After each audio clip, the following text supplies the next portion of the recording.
El día de hoy se llevó a cabo el encuentro regional de observatorios de participación política de las mujeres de Oaxaca, Guerrero y Morelos, organizado por Comunicación, Intercambio y Desarrollo Humano en América Latina, Asociación Civil, CIDAL-AC, el cual contó con la participación de autoridades de Oaxaca, Morelos y Guerrero, hecho que celebro pues da cuenta del compromiso de las diversas instituciones por consolidar la participación de las mujeres en los espacios políticos electorales.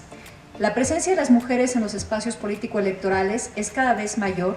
Muestra de ello es el número de mujeres que participaron en el proceso electoral 2017-2018, ya que 46.886 mujeres se presentaron como candidatas. 43.390 de ellas se postularon para cargos locales y 3.496 mujeres compitieron para puestos del ámbito federal. Como resultado de esto, tenemos una presencia inédita de mujeres tanto en la Cámara de Senadores y Senadoras como en la Cámara de Diputados y Diputadas.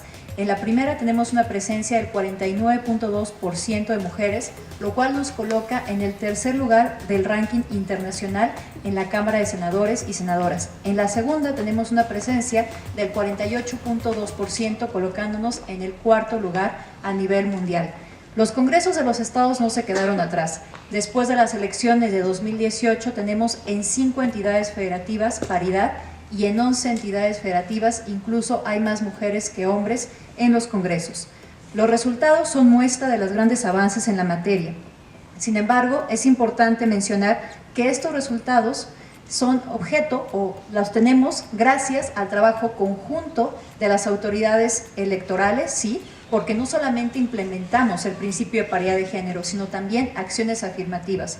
Por ejemplo, el hecho de que la lista de representación proporcional del Senado se encabezara con mujeres, lo cual incluso de manera histórica hizo que por primera ocasión en México hubiera más mujeres en la Cámara de Senadores de la que hay en la Cámara de Diputados y Diputadas, hablando proporcionalmente, pero también del trabajo de legisladores y de legisladoras gracias a la incorporación del principio de paridad de género después de la reforma constitucional de 2014 y que gracias a eso lo tenemos como un principio constitucional y sobre todo gracias al trabajo de las organizaciones de la sociedad civil que han estado ahí presentes para darnos cuenta de qué tenemos que modificar, de qué tenemos que hacer, hacia dónde tenemos que caminar, qué tenemos que cambiar. Gracias a eso también hemos adoptado muchas acciones.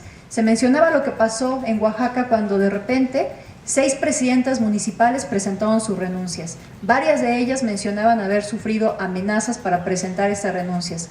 Nosotros en el INE nos enteramos de que esto ocurrió gracias a que Anabel me habló por teléfono. Me habló por teléfono un domingo en la noche, todavía en las vacaciones de diciembre, diciendo qué podían hacer, si podíamos implementar los criterios que adoptamos para Chiapas. Ya no era posible, porque ya no se trataba de una asignación de representación proporcional como había ocurrido en Chiapas. Las autoridades electorales ya no teníamos competencia para conocer en ese caso específico, pero sí nos alertaron y sí podemos acompañarlas por lo menos en un acto público en la Cámara de Diputados y de Diputadas, en un acto en donde participaron diputadas de todos los partidos políticos e incluso algunas senadoras. Hoy abordaron 2 temas torales para la participación política de las mujeres: juzgar con perspectiva de género y la violencia política contra las mujeres por razón de género. ¿Qué es juzgar con perspectiva de género? Pues es una obligación constitucional que tienen las autoridades formalmente jurisdiccionales, pero que también tenemos las autoridades materialmente jurisdiccionales, es decir, quienes llevamos a cabo resoluciones en forma de juicio. Esto implica que al juzgar tenemos que analizar las situaciones que se plantean dejando roles y estereotipos de género a un lado. Debemos de adoptar medidas especiales que aseguren que las partes enfrenten el proceso electoral, o en este caso los procesos que se llevan en forma de juicio, en igualdad de condiciones. ¿Qué nos falta desde mi punto de vista, por ejemplo, cuando nosotros juzgamos casos en el INE? Creo que tenemos que hacer una valoración probatoria integral. Me parece que seguimos haciendo una valoración, sí, muy meticulosa de las pruebas, pero de manera aislada. Creo que muchas veces en los proyectos nosotros ponemos que sí, tenemos que darle preponderancia a lo que nos diga la víctima, sin embargo, en la vía de los hechos eso no ocurre y seguimos exigiendo pruebas directas, cuando es evidente que si tenemos la denuncia de acoso laboral o si tenemos la denuncia de acoso sexual, pues evidentemente si se le pregunta a la persona que supuestamente cometió estos actos, lo va a negar. entonces es imposible que existan pruebas directas. Todavía tenemos que empezar o tenemos que seguir concientizándonos y sensibilizándonos y sobre todo capacitándonos en esta materia para poder juzgar verdaderamente con perspectiva de género. El otro tema que abordaron, la violencia política contra las mujeres por razón de género, estoy convencida que es hoy por hoy el mayor obstáculo al cual se enfrentan las mujeres para poder ejercer plenamente sus derechos políticos. Es muy preocupante porque manda un mensaje de una especie de autoinhibición para las mujeres que lo están sufriendo, para que dejen de competir para cargos públicos futuros, pero también manda un mensaje contundente al resto de las mujeres, particularmente a las jóvenes que a lo mejor tenían una intención de incursionar en los espacios públicos, de no competir si no quieren que les ocurra exactamente lo mismo.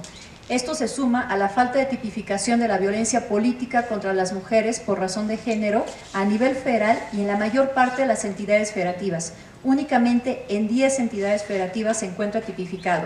Por lo tanto, muchas veces tenemos falta de claridad de qué es violencia política contra las mujeres por razón de género y sobre todo muchas veces no están delimitados los ámbitos de atribuciones de cada una de las autoridades. Las mujeres no saben a dónde acudir y luego cuando acuden a algún lugar, pues resulta que después de todo un peregrinar, nos declaramos incompetentes. Entonces eso deja a las mujeres en estado de indefensión y con una sensación de que están totalmente desprotegidas. Ese es otro reto que tenemos que afrontar y mientras no se tipifique tenemos que seguir trabajando en los criterios que vamos a adoptar, por lo menos en el ámbito electoral, para poder enfrentar este tipo de casos.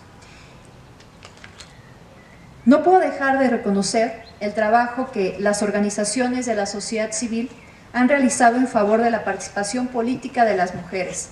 Es gracias a organizaciones como CIDAL que hoy podemos reunirnos para hablar de nuestras experiencias, aprendizajes y cuestionamientos, que podemos acercarnos al trabajo de otras instituciones y organizaciones para aprender, mejorar o incluso reevaluar nuestro quehacer cotidiano. Tenemos que seguir trabajando para erradicar la violencia, porque en palabras de Rebecca Solnit, la violencia es una manera de silenciar a las personas, de negarle la voz y su credibilidad, de afirmar su derecho a controlarlas sobre su derecho a existir. Así que las invito a alzar su voz, a hacerse escuchar y seguir construyendo juntas una democracia más justa. Muchas gracias.